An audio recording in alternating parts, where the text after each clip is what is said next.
Bom, gente,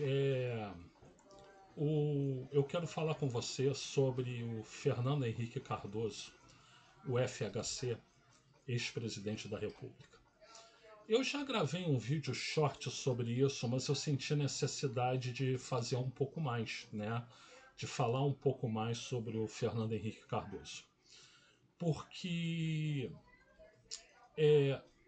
eu, quando fiz mestrado em administração pública, na Fundação Getúlio Vargas, isso faz 30 anos, né?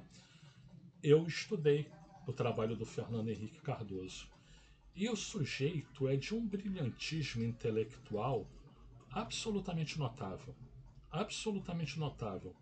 Eu lembro que na época eu li um trabalho dele, né, falando sobre como a escravidão influenciou o desenvolvimento da sociedade brasileira, né? Eu li também o trabalho dele célebre, né, falando sobre o modelo dependente associado que ele escreveu com Enzo Faleto, né, também chamado de teoria da dependência, né. O que quer dizer basicamente é que você vai ter países centrais e países periféricos, né?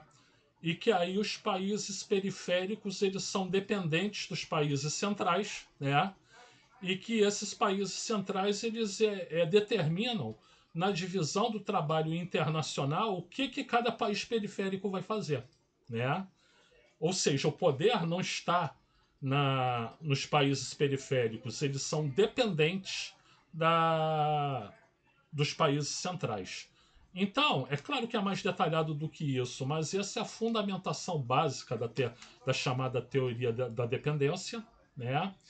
E ele também criou um conceito muito bom, antevendo o tempo, né? Que eram os anéis burocráticos. O que ele dizia? Cada política pública vai ter uma burocracia para gerenciá-la.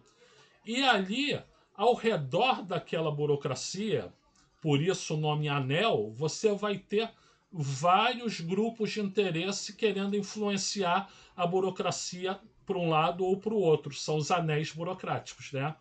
Que hoje em dia, nós trazendo não só para a esfera pública, mas para a teoria da administração toda, chamamos de stakeholders, né?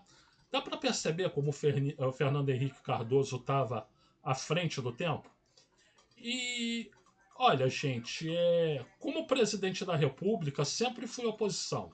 Sempre fui oposição. É, eu acho que ele cometeu dois pecados como presidente da República. O primeiro foi trabalhar para aprovar a reeleição para o cargo executivo valendo para ele, né? Primeiro que eu acho que reeleição para cargo executivo já é errado por si, né? Agora, valendo ainda para quem aprova, é pior ainda. Então, isso para mim foi uma mancada dele como presidente. É, também a questão do modelo neoliberal que ele seguiu à risca e aí começou a fazer privatizações à torta e à direito, né? E como todo mundo já sabe, privatizações nada mais são do que uma maneira do baronato da Faria Lima ganhar dinheiro fácil, né? E então ele caiu nessa esparrela. Mas também teve coisa boa, teve. Bom, o Plano Real não foi com ele como presidente, foi com ele como o ministro da Fazenda. Mas ele, como presidente, conseguiu sustentar o Plano Real, né? Teve a lei da responsabilidade fiscal, que impede uma gastança que não faz sentido. Então, é, entre prós e contras, o Fernando Henrique Cardoso, queiram ou não, é um dos maiores brasileiros de todos os tempos, sem dúvida nenhuma, né? E intelectualmente totalmente diferenciado. É ele ali no nível do Darcy Ribeiro, do Paulo Freire, do Anísio Teixeira, esses são educadores, né? Mas do Florestan Fernandes, né? De quem ele era muito amigo. Estamos falando da elite, né? Intelectual desse país, né? Não tem Ciro Gomes que chegue perto, não, tá? Não tem Ciro Ferreira Gomes, melhor dizendo, que chegue perto, não. Então eu fiquei bem triste com essa notícia que ele está com Alzheimer, né?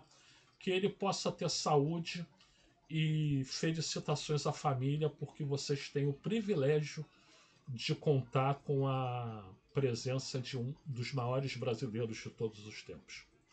Eu sou o Luiz Felipe Chateaubriand. Eu agradeço. Ah, tem ainda o seguinte, né? Isso era direita boa, né? A gente vê a direita atual, né? E essa mediocridade que é a direita atual, né? E fica de saudade de ter embates com uma direita de verdade, uma direita consistente, uma direita com conteúdo. Então, gente, eu sou o Luiz Felipe Chateaubriand. Muito obrigado pela assistência. Por gentileza, se inscreva no canal.